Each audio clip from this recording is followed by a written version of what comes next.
Addiction never affects just the addict. It affects all of us. Recovering from addiction and alcoholism is also a life-changing battle for families dealing with a loved one's addiction. Numerous programs support addicts as they reclaim their lives, while their families face their own challenges without the same guidance. You're listening to Voices InCourage with KL Wells, where we transform the lives of the families and loved ones of addicts and alcoholics from surviving to thriving in the midst of chaos. Tune in as we highlight vulnerable stories of families who have addicted relatives and friends and learn how they have dealt with the challenges of isolation, desperation, and shame. If you are seeking ways to live your best life, then we welcome you into this safe space. Be a part of change today with your host, KL Wells.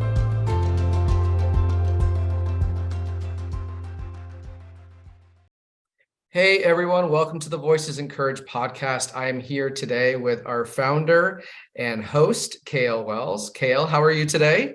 I'm great, ready to talk about the main topic on the floor.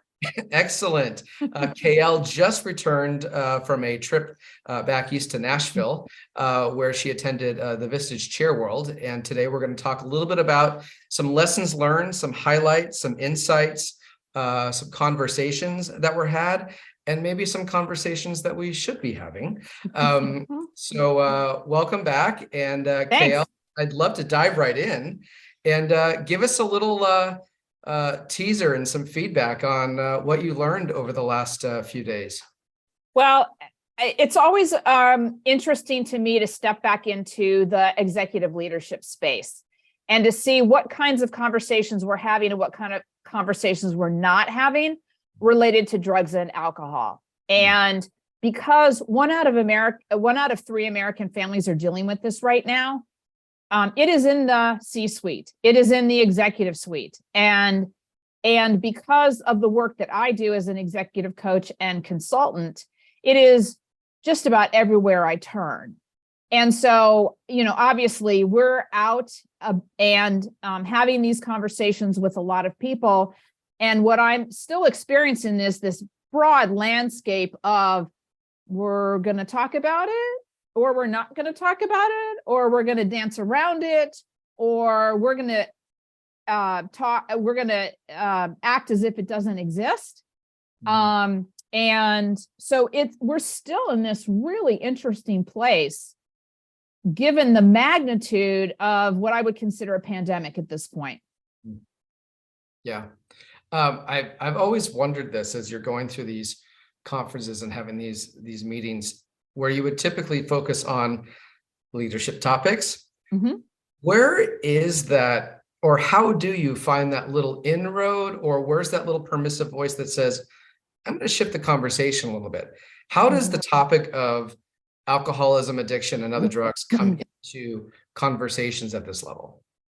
Well, at this point, how it's kind of entering the conversation is through the lens of, as a coach and consultant, what are we normally seeing in our practices that are the societal issues of our time? Rampant suicide, depression, anxiety, stress, adult children with alcoholism. It's all across the board. And it appears to be coming in waves now. And so alcoholism and drug addiction is in amongst a whole lot of things that we're dealing with as a society and as a culture. And so it gets lumped in there. And what I would say is there are absolutely crossovers in terms of how we talk about this and dropping the stigma and the judgment that goes along with this. And there are some nuances to this because it is different to talk about a disease of alcoholism and drug addiction versus potentially mental health issues, although those obviously overlap, or societal issues such as stress, anxiety, and those kinds of things that are taking place. And so there's this weaving that's taking place and across the board, real variety in terms of how open and available and how willing we are to have these conversations. Yeah. So, yeah, it's kind of like where we were 10 years ago with mental health when it was taboo. Mhm. And now all of a sudden people will openly talk about mental health, Mhm.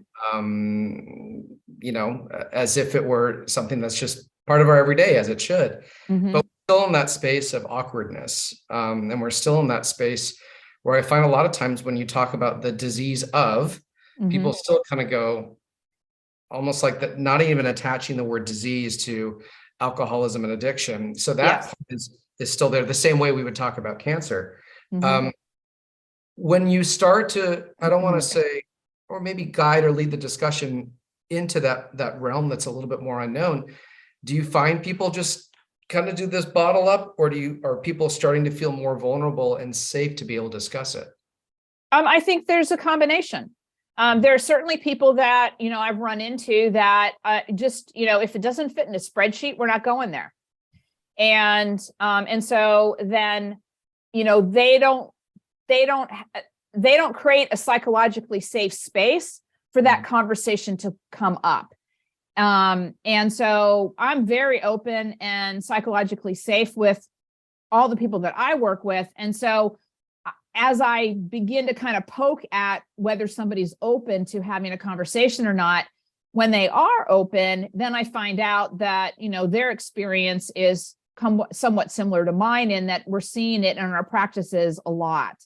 And then the next kind of step is, well, what are you doing to kind of hold the space for people to have these conversations, or executives to have these conversations in a way that they feel heard and seen without judgment and stigma, and that they can actually kind of talk it out, because most of the time we're carrying stuff around in our heads.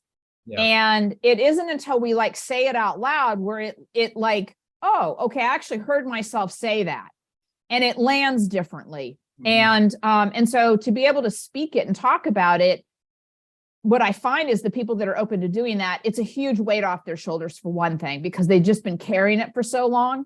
And then the other piece is, if you are somebody who's dealing with an exec or an executive team, that, for instance, one of my stories is CEO's son overdosed and died. And then how do you have these conversations with them so that they feel like they can kind of get their feet up under them, and then learn the skill sets to be in this at the same time. And I was talking about this earlier today, is one of the things that I find fascinating, particularly for people that are in my seat, is this notion of, what are you doing to prepare yourself for your day? Because every time I have a meeting, I have no idea what's going to show up. Right.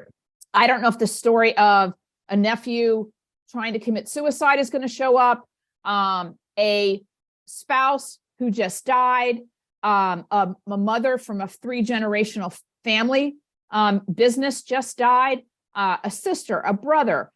I have no idea when I show up to meet with somebody what's going to show up to meet me. And so I do quite a bit of preparation to set myself in a place of peace and calm, so that whatever comes my way, I am prepared to hold the space for people. And then what do people do at the end of the day to kind of end their day, complete their day, but leave that stuff behind, because it's not our job to carry it forward. Yeah. And so it's the self-care piece for coaches and consultants, but it's also the self-care piece for executives, because they have employees. And what we know to be true is that 50% of our employees are distracted by the stuff that's taking place at home. Yeah. I had a conversation recently, and I was working with a woman who focuses on trauma, grief, and loss. And we were talking about it as it relates to the workplace. And, it's standard that we have sexual harassment training, we have ethics training, we have all of these training programs that come from, HR, whatever it is, mandatory. Not once are we a grief-informed, trauma-informed, or addiction-informed organization. And Absolutely. we're behind on that. Yes. And we talk about, okay, yeah, we can have conversations at the top, at the C-suite level, but what does that do in terms of getting a culture involved around that. So a Mhm. conversation was interesting. And, how do you start to bring in workplace training and, bringing those safe places around addiction, Mhm. um, just like anything else that happens in the workplace. Mhm. Um, I'm trying to remember the number that Mental Health America put out there, billions of dollars in lost productivity Mhm. because of addiction and other issues happening in the workplace that, Right. quite frankly, no one knows how to handle. Right. Right. Exactly. I mean, first is we have to allow for the conversations to begin to take place. And as much as possible, I believe that execs need to be skilled up. Yeah. And we are absolutely in that time now. Daniel Pink, who was one of the major thought leaders of our time, has spoken to recently this notion that, the left brain executives of the past were the ones who ruled. Mm. The future executives of the future executives are going to be right brain, and which is creativity and possibilities and seeing how dots connect in ways that other people don't see that, and much more empathetic and compassionate and able to hold conversations of this kind of import.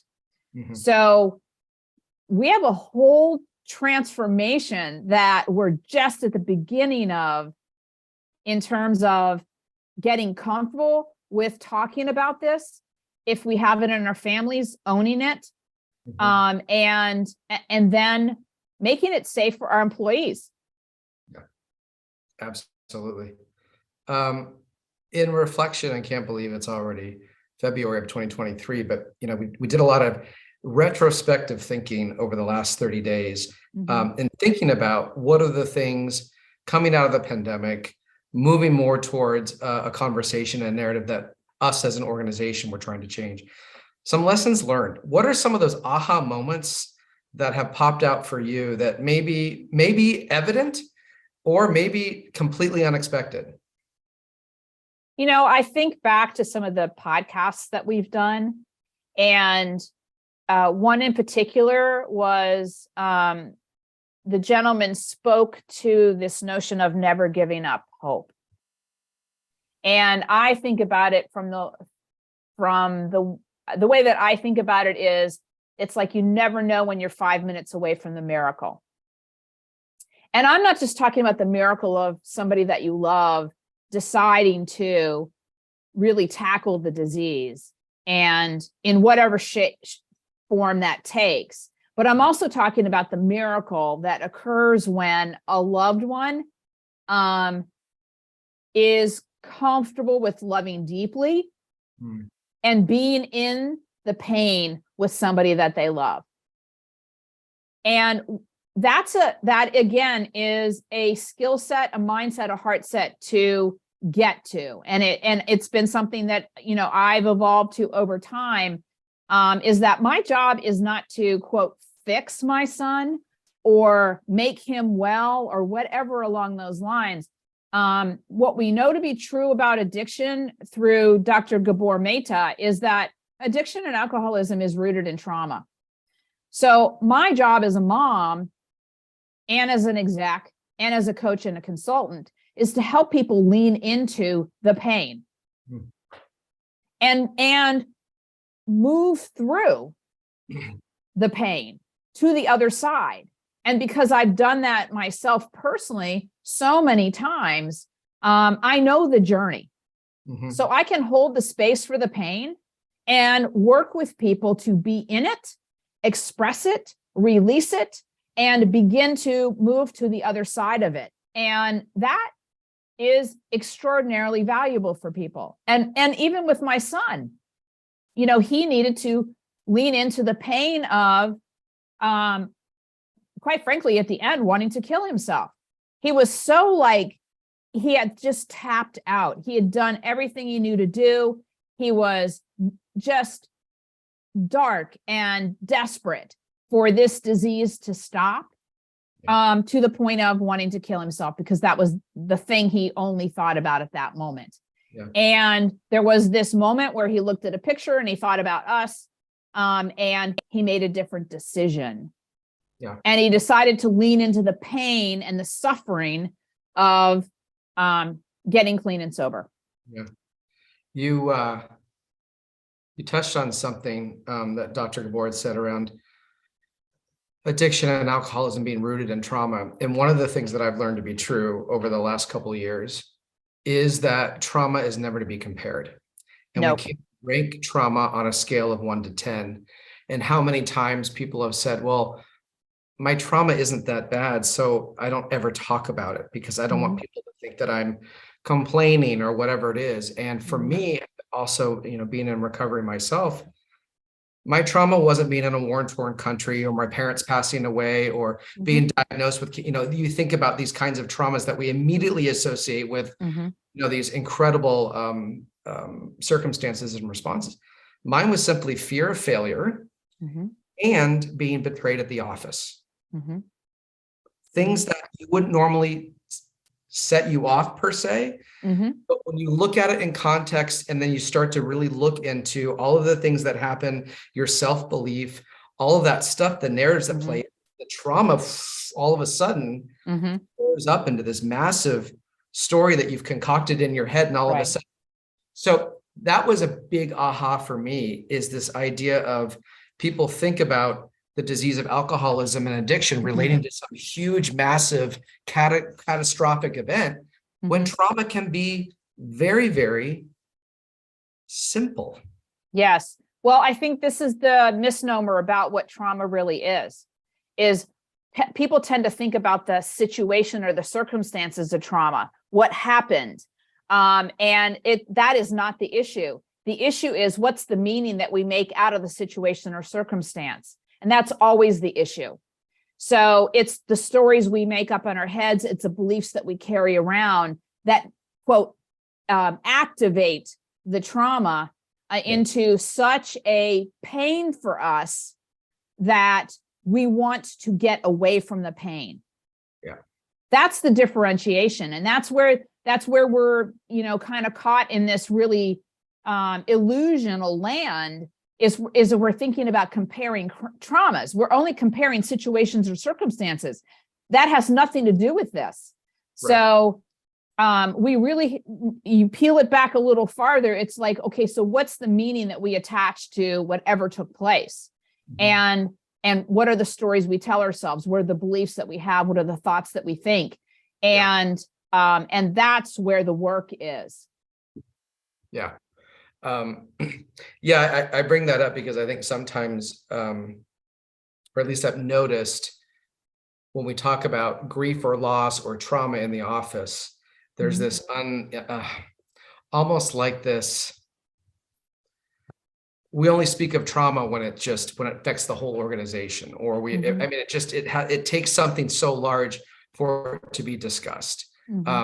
And that's what I've just, one of those aha moments for me was, talk about the small stuff, because the small stuff ends up becoming some of the most catastrophic. And that's what it was for me too. I took something really small, a moment in time, and I turned it into a catastrophic event for myself. Yeah, well, you turned it into a monumental pain that you couldn't bear.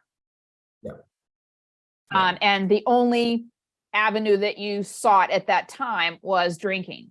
And that's what I would say is, no matter what it is, we make it into such a monumental pain that we can't bear it. And when we can't bear it, and we only hold it interior to ourselves, then we are cutting off our life support. And so that's another reason why the whole notion of the stigma has got to stop. The judgment has got to stop, because things could become so much easier to bear if we just gave voice to it and realized we're never alone in this. There are well-worn paths of people that have been through all the things, and made different meaning out of it, and have different stories about it, and have created habits of thought and habits of behavior that have helped them work through the pain and get to the other side. And so that's where the skill sets are. So, and I think on that as well, I mean, I've worked at companies where you do not mix business and your personal life. I mean, it's like, church and state. There's no way these are going to commingle. And then other organizations where, again, it's that more freedom to have an open dialogue and whatnot. And I think part of it too is changing workplace culture, not just necessarily from the top down, from the bottom up. And that's one thing I've learned is sometimes the people that are, entrenched in the day-to-day work that are really driving productivity and culture and strategy and creativity, all of those individuals, that's where a lot of that stuff should start and allow it to rise to the top. And I think historically and at least the way I grew up was, here's leadership up here, and they're always, kind of allowing things to trickle down. To me, this is one of those powerful things that the trickle up effect could have a lot of influence on how we change the narrative as well. Well, I think that's what's showing up in our labor force today. Yeah. And at the same time, my experience has been when I lead with vulnerability, people follow. When I lead with my own truth, people follow. And so I really do believe that part of my role and responsibility as a genuine, authentic, courageous leader is to lead with vulnerability, to lead with the truth of my own personal journey, not laying it on people, but giving them permission to have these conversations also. And so I think it's all across the board. But what I can tell you is I've been in plenty of organizations where unless the top is willing to be vulnerable and have these conversations, the bottom sure as heck isn't. Yeah. Nope. And this whole notion, I don't know who made it up. I would love to get my hands on them. But I don't know who made it up that we separate ourselves at the door when we walk through the door of work. We do not. We never have. We never will. That is a complete illusion and denial of what's taking place. And it comes, I really do believe that it comes from this notion that people aren't people. They're just things to get things done. Yeah, that makes sense. Yeah. And so if you still believe that, then you're going to get left behind in I think the financial success of tomorrow. Yeah. Well, I think too, one of the number one things that millennials are now looking for in companies and places to work for is the culture, which a lot of times that wasn't necessarily the case. It was image of the brand, success of the brand, how much money I can make. It was all about kind of those ego serving kinds of things at the top. And now a lot of it's the soft skill stuff. It's do I have the ability to be a part of something that's amazing? Is my voice going to be heard? Can I have creativity as well as strategy and this and that? And the millennials are demanding it. So that's and the millennials are the loudest voice along these lines. But I will tell you, as a baby boomer, this has been the world that I've lived in for 4 decades. Is I have always believed that a human being walked in first. I've always believed that we were always going to be more powerful if we galvanized together for a shared fate of meaning that mattered. And so my work has been at the edges of what now is emerging. I remember early in my career when people would say to me, well, the employee leaves their personal stuff at home. And I just said, BS. Yeah. That is absolutely not true. When somebody has a sick child at home, trust me, when they come to work, that's what they're thinking about.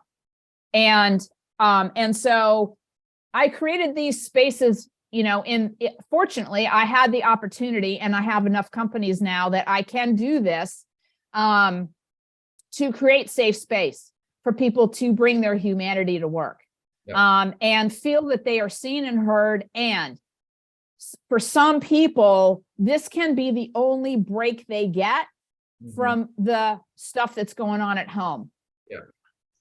And so I'm willing to give them that. And sometimes I will tell you, there are enough execs that I work with. I may be the only hug they get that week or that month. Yeah.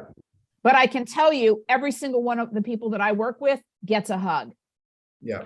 They know that I love them. I tell them, so it is a relationship. As far as I'm concerned, for the long term, no matter how long I work with them or how short I work with them. Yeah. And they know it. And it gives them permission to be human. Yeah. Yeah. All right. Anything else? Lessons learned coming up from podcasts that we've done, aha moments from last year, even outside of the executive space, anything that came up. I'm just trying to think if there's something specific. One of the things that I had a lot of conversations with last year with individuals was this idea of the shattered dream of Yes. Here's the expectation of what everything's going to be, put out in front of me. Yeah. What happens? Yeah. That image of the shower door when you close it too heavy, and all of a sudden it shatters into a million pieces. Right. How much of that is becoming more prevalent than ever, especially coming out of a pandemic, where it was like, and I talked about this with my dad all the time. His generation was like, boop, boop, boop, boop, boop. Oh, there goes the ladder. And then ours is like suspension bridge that's like going all over the place. Yeah. Well, I mean, we're in this space where we're trying to figure out like who we are in this and what's really true and what's not true. And I certainly out of the pandemic, that gave a crystallization of what really matters. At the end of the day, so many people were lost, and it got really clear really quickly what was really important. And corporations that did not care at all who you were or anything about your family, I'm sorry, I'm not going to spend 8, 10 hours, sometimes 12 hours a day working for somebody who doesn't give a nitwit about me.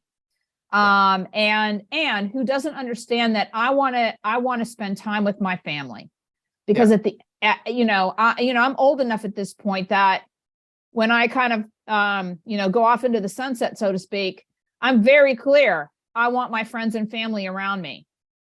Those are the people in my life that matter the most. And I want them to know, and I'm very clear about delivering that message on a consistent basis, that I love them, I appreciate them, and I say thank you a lot. And so we're in the throes of this cultural, spiritual, societal transformation at this point, and we're questioning the things that we thought to be true. It's that notion of the unquestioned answers. What's really true and what's really not true. And I've talked about this before, is we are surrounded by a paradigm of power over and control of, which means the more money you have, the more power you have, the more prestige you have, the more things you have, the more important you are. Yeah. Which is complete BS.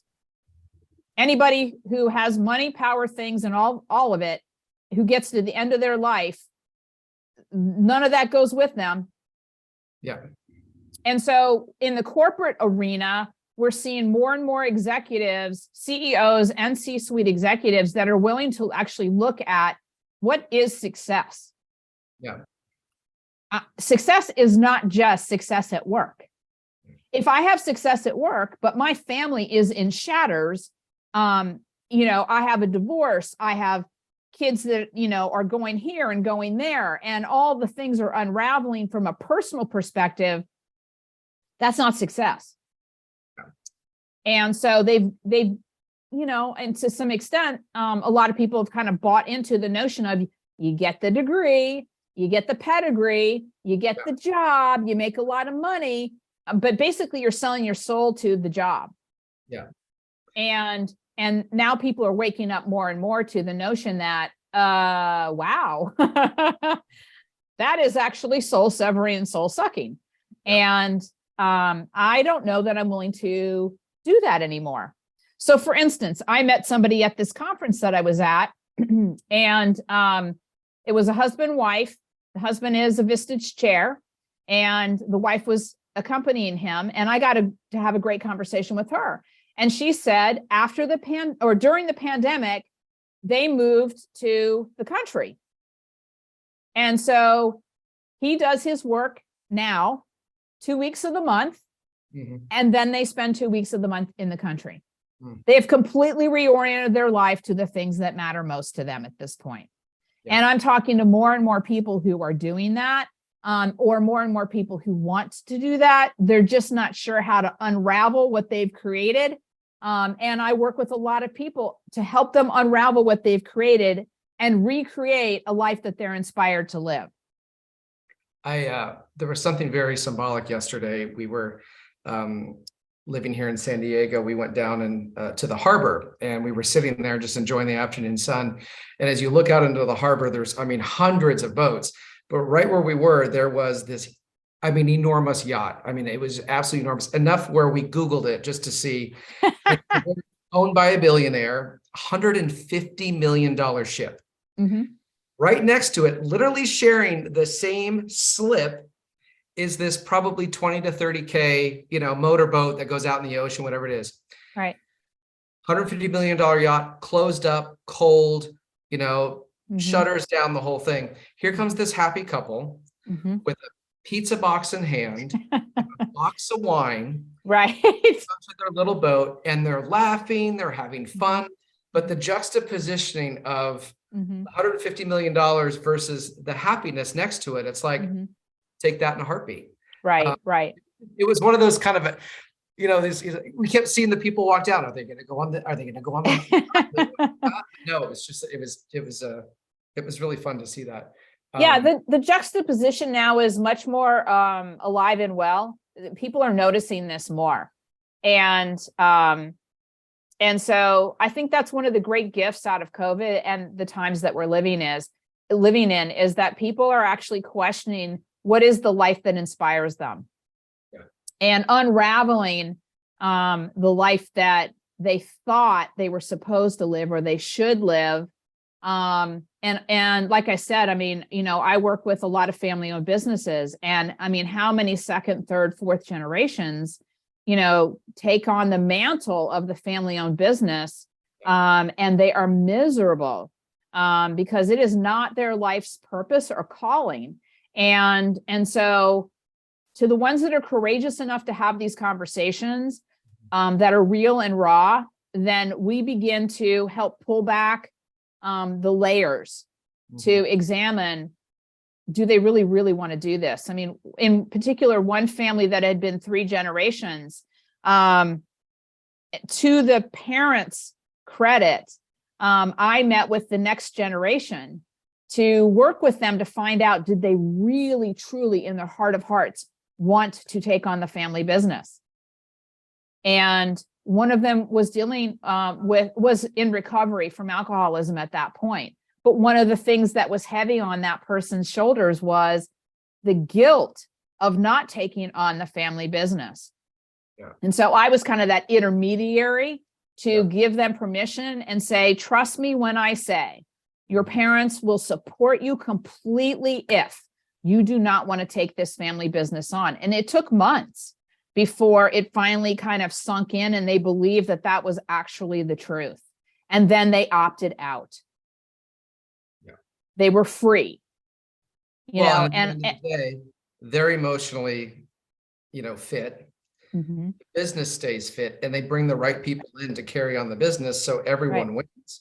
Yes, otherwise, exactly. That person loses, the business loses, legacy loses.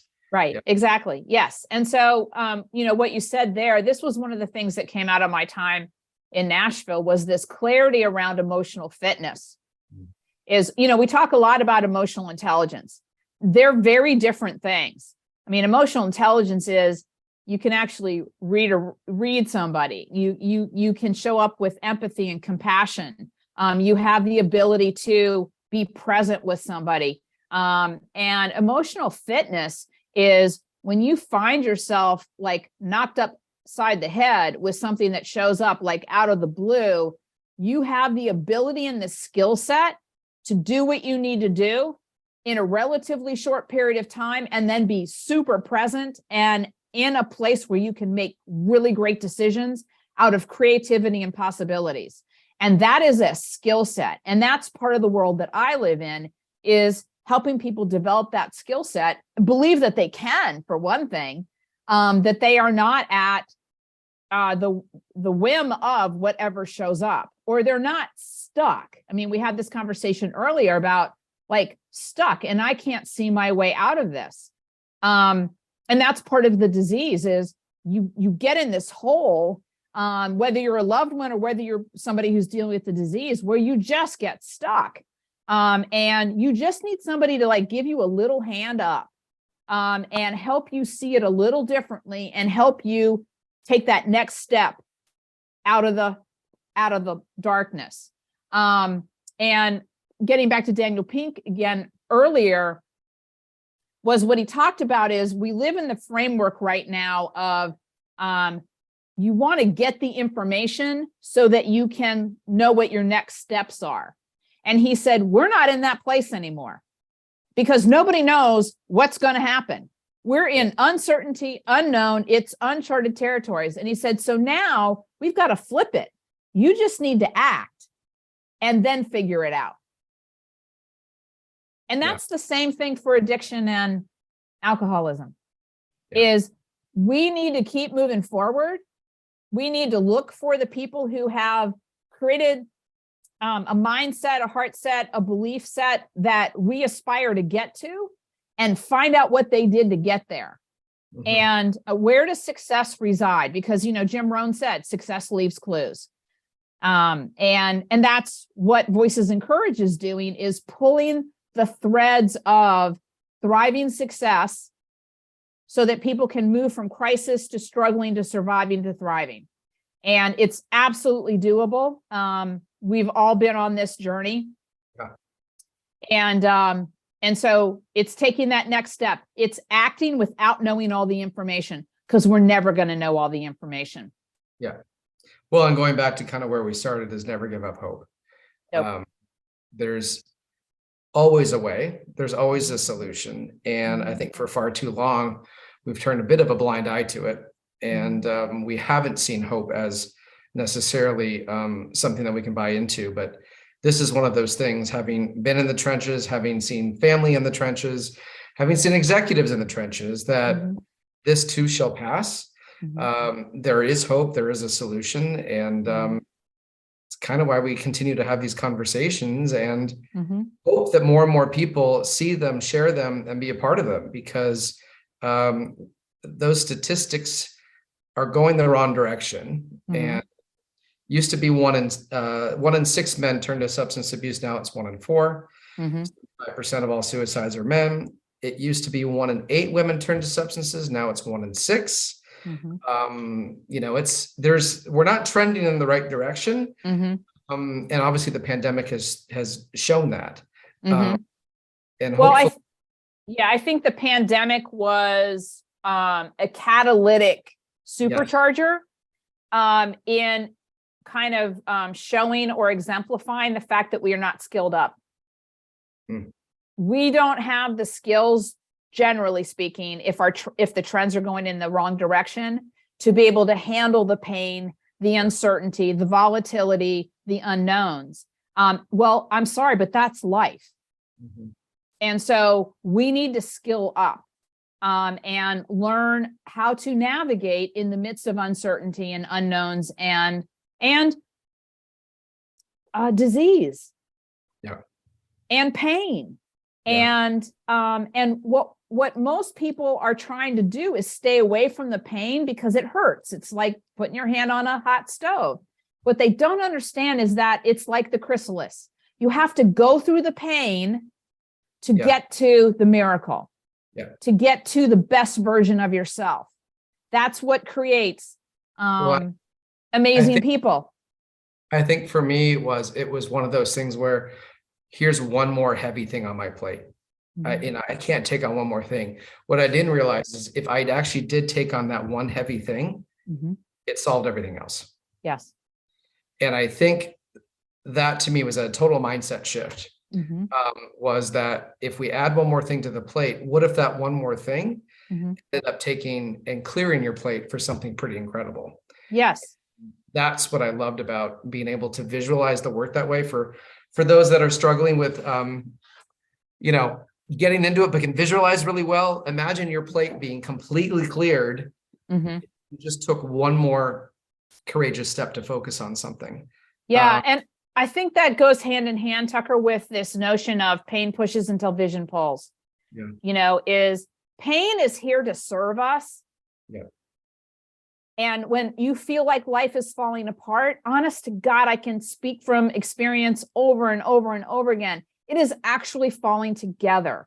And if it hadn't been for Sam's addiction, I would not be the person I am today. And I know it sounds crazy at times, but I am so grateful for his disease. Yeah.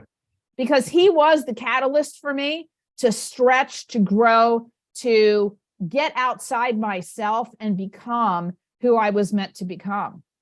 Yeah.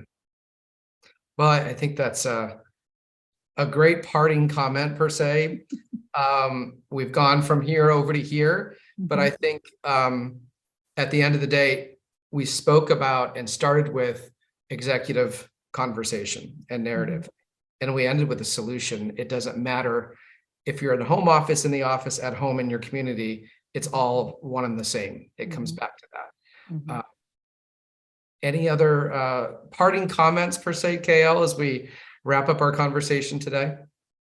Well, I think what I'm thinking about right now is that today is Sam's 310th day of being clean and sober. Awesome. And so there's something to be said about him leaning into his own disease and his own pain and coming out the other side and choosing life. Yeah. And we had a conversation with him last night. And what my wife, Patty, said this morning was, she said, there's a maturity in him. There's a depth of vulnerability and honesty and trueness, genuineness to who he is now that wasn't present prior to this disease. And so to watch him as him unfolding into this light, bright, compassionate, loving man, now almost ready to turn 32, he gives me hope for what's to come and who we are becoming. And so I want that for everybody who's listening to hear, because it's just one more thread of the emergence of a lighter, brighter world. Well said. And congrats to Sam. That's quite a 180 from where we were just a few months back. So that's awesome. That's for sure. Awesome. Thanks, Tucker. Well, thank you everyone for listening. This was a fantastic conversation. Thank you, KL, for sharing your ideas and your insights from your trip. And we look forward to seeing you on the next episode of the Voices InCourage podcast with KL Wells. Until then, stay strong, stay healthy, have the conversations, be vulnerable, be courageous, and help us change the narrative. And please visit us at voicesincourage.com. Sign up, be a part of. This community is growing. It's amazing. The resources are fantastic.